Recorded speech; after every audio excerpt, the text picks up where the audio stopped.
This is very much Putin's war. If you saw the elaborate theatre of the meeting of the Russian National Security and Defence Council, you could see in their eyes, in their body language, that some of those present had personal doubts about the war, but they weren't allowed to express them. In fact, the whole point was ritualized, coordinated agreement. It's very much Putin's personal obsession and mission. Most of his views are shared by the Russian elite in general, but this famous essay arguing that Ukrainians and Russians share the same heritage but entirely on Russian terms very much had Putin's flavour. He is widely presumed to have actually written it himself, which isn't always the case with these kind of things. He owns the war for good or ill. It jeopardizes all sorts of other things domestically and in foreign policy terms. He is the one person driving it forward. But on the basis of the assumption that Ukrainians and Russians are the same people, certain things are actually quite difficult. Currently, two cities are encircled and threatened, Kiev and Kharkiv. We've been hearing constantly from Putin that Kiev is the mother of Russian cities, the common heritage of both people. So it's difficult to imagine pictures of the destruction of Kiev on Russian TV, given the line that Putin has pushed. Unfortunately, that's bad news for Kharkiv, which is less historical and seems more likely to be the short-term target of Russia's actions at the moment. Depends what happens. Clearly, most Russians are subject to official propaganda. Opinion polls before the war started showed that 2/3 of Russians bought the official line that the West or Ukraine was to blame for the conflict. That may be a soft 2/3. Some of those Russians are probably saying what they think they should say. But to repeat, all this rhetoric of fraternity can be quite difficult in the long run. Once the bodies start coming home, it's very difficult to disguise all of them, given the number of casualties today. Russia is not China yet in terms of a sovereign internet.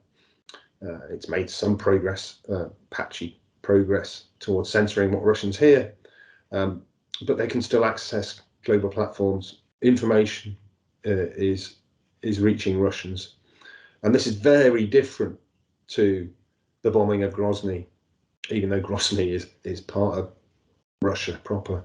The basic contradiction here is between saying that Ukrainians and Russians are one people and then therefore going to war with the same people.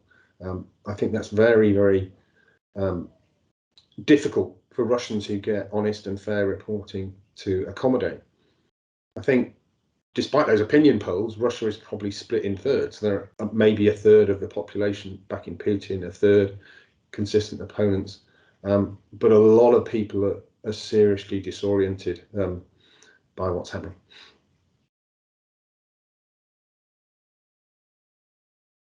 I noted Zelenskyy's excellent speech a few days ago in reply to another one of Putin's slightly deranged rants, speeches, whatever you want to call it.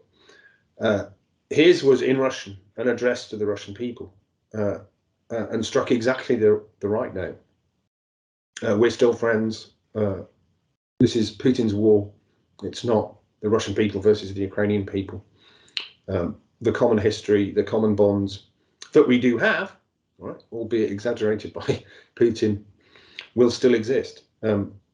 Zelenskyy, I thought, set exactly the right tone in terms of hoped for post-war reconciliation, but we're a long way from that at the moment. But it did show the Ukrainian side willing to take that particular line. It's Putin's war and not a war of two peoples. I guess it's not a surprise that Zelenskyy has been such a inspirational and effective wartime leader. Ironically, he was elected as a comedian, a PR guy, and that seriously worried many people, given that Ukraine was already at war with Russia-controlled proxies in 2019. But those kind of skills have served him extremely well, in sharp contrast to Putin. Measured, calm, brave, hitting the right notes of solidarity and emotion. He's been a very effective wartime leader. I expected the Ukrainians to fight. That's not a surprise. We expected their response to be pretty muscular. Quite rightly, Ukraine has been armed with the capacity for defensive warfare over the recent months. I guess the ability to fight on all fronts has been impressive.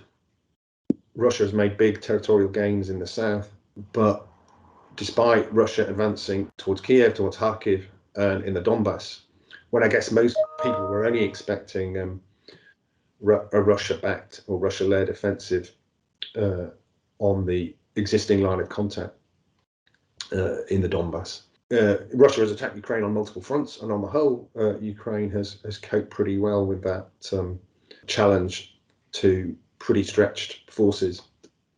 Though after a few days, I think we're seeing the Ukrainians with some of the same problems as the Russians in terms of ammunition, fuel, and logistics. Ukraine needs more of all three. I think strategically, the whole operation was based on the assumption of quick capitulation by the Ukrainians. That hasn't happened, which means, unfortunately, that we're at a very dangerous phase, speaking on the 1st of March, with Russia facing a choice whether to escalate or to continue the same tactics. The fear is that it will choose escalation, not just increasing military commitment, but rethinking it. We may see some more brutal bombardment of key cities. At the moment, it's been strangulation tactics, surrounding or half surrounding Kiev and Kharkiv. I think we may see the commitment of more resources, more troops, and more brutal tactics in Phase B. Some of my students are Ukrainian. We have a lot of students from the region. They're obviously deeply upset. Quite rightly, want to discuss things emotionally rather than academically. We also have some Russian students, some of whom are concerned in practical terms about things like the collapsing ruble. I think academics and public opinion in the West more generally is much more united in analysis, in blame, in seeing this as naked Russian aggression, whereas there was more division of opinion back in 2014. There's a broader story there about why Russia has lost the information war this time. I think part of it has been very effective use of intelligence by the US and the UK, putting that in the public sphere in order to disable Russia's construction of a kind of cover story narrative. Instead, we had a deeply implausible legenda cover story about genocide in the Donbass concocted at the last minute. So in public opinion as a whole, and in academia certainly, there is more clarity about who is to blame this time, because you have different action this time. Yeah, Russia in 2014 used proxies. It stayed below certain deniability thresholds. This time it's conventional war, invasion, which is very difficult to disguise. So sympathy, empathy for the Ukrainian side all round.